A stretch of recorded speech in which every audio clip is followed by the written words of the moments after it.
It happens every year. Every year going into mid-November, we see a team that has college football playoff aspirations, conference championship lore, watch their season dwindle away because if they can't get it together in week 11. If you're brand new here, welcome on into the channel. My name is Cole Thompson. I'm a radio show host based in Houston, and I talk college football daily. I talk NFL, MLB, NHL, NBA, but I love talking college football. And if this is the type of content you enjoy, my friends, this is the channel made for you. So hit the subscribe button down below, leave a comment telling me your thoughts on week 11, who is on upset alert, tell everybody about this channel. Let's get to 1,000 subscribers by November 15th.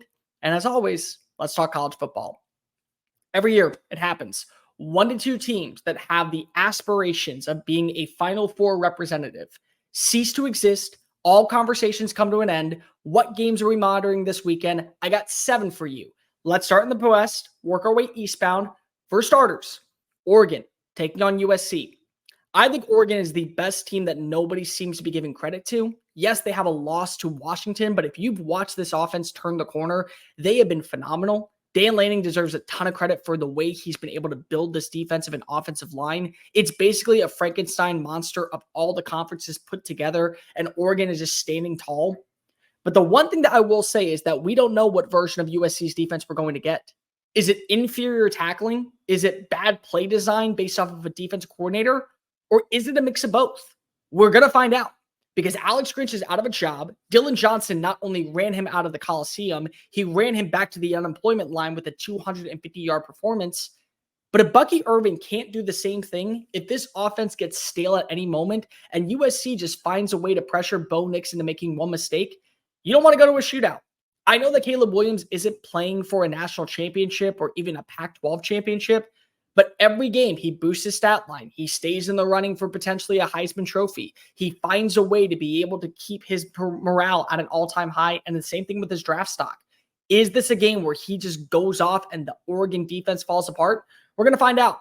But I put this as probably a middle tier. I would say a 3 on the upset scale. Don't think Oregon loses, but it is a game to monitor. Speaking of a team that Oregon's already played, 2 teams that Oregon's already played, Utah versus Washington. The good news for Washington is that they're coming off of a huge win where they saw their rushing attack finally find a rhythm and balance underneath Dylan Johnson. And the other good news is that they're not playing at Rice-Eccles Stadium. But on the same token, this is a good defense. This is a very sound, good Utah defense. And a lot of people kind of lost momentum with Utah after they fell apart. This is a Utah team that has scored 30 points 3 times this year. Bryson Barnes is a stable quarterback, and this is a middle-tier defense for Washington. If they have to get in the shootout, then what's going to happen is you're having to rely heavily on Michael Penix Jr. to play hero. And the one thing I will say about Washington, even though I do believe that they are a top 4 team in college football, they're a highlight team. All the time, you see the highlight throws, the must-see grabs, the great touchdown receptions from Jalen McMillan or Jalen Polk or Rome Odunze.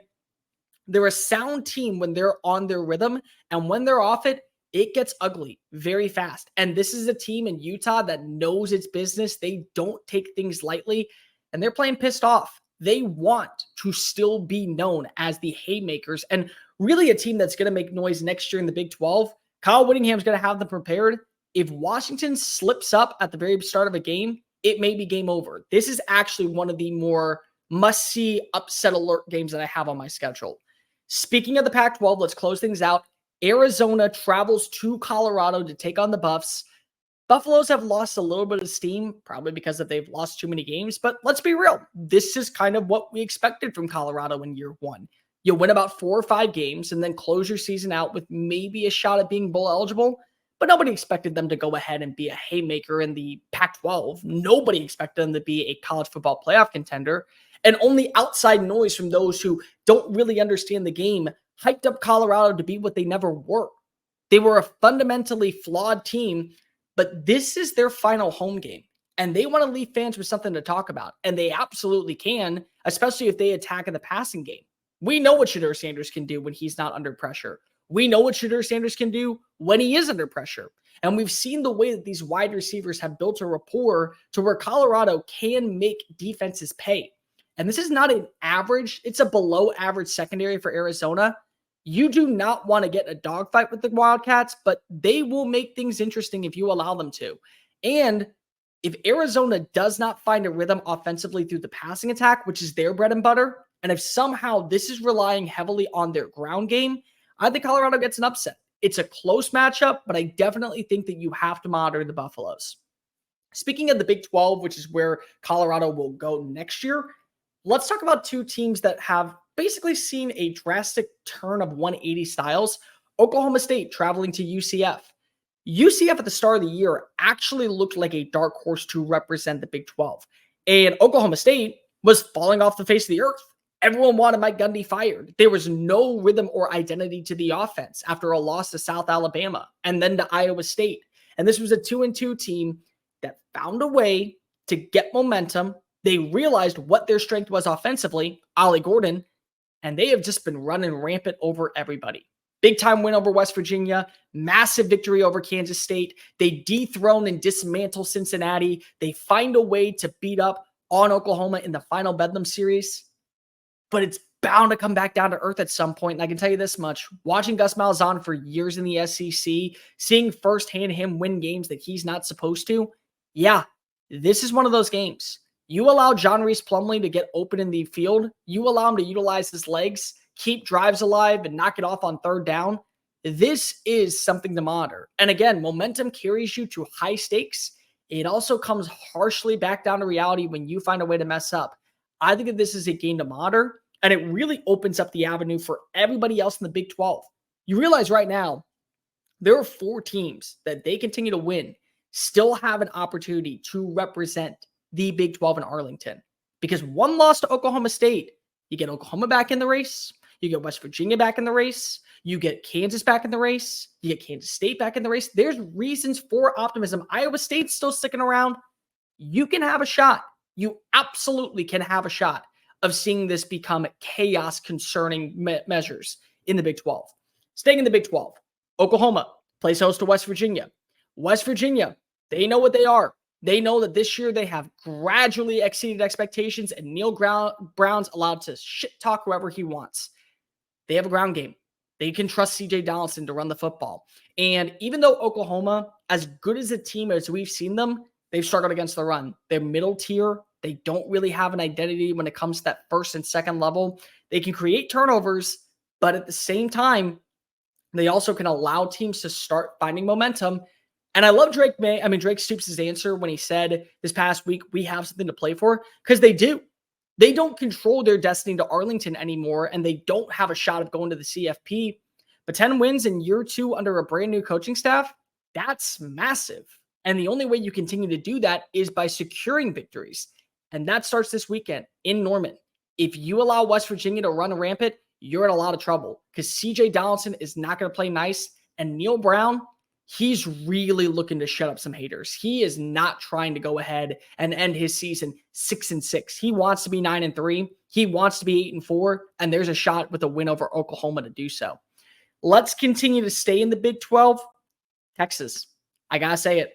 I know that Texas, every single year we have this conversation, well, they'll find a way to win. They'll be fine. They'll get this job done. Are we sure? We sure? Because once again, Texas in big games shows up. They deliver. Kansas State, even though it went to overtime, top 25 matchup, they got the dub. They traveled to Tuscaloosa, Alabama. They showed up. They got the dub. They lost to Oklahoma, but they found a way in the second half to at least make things interesting. Top 10 matchup.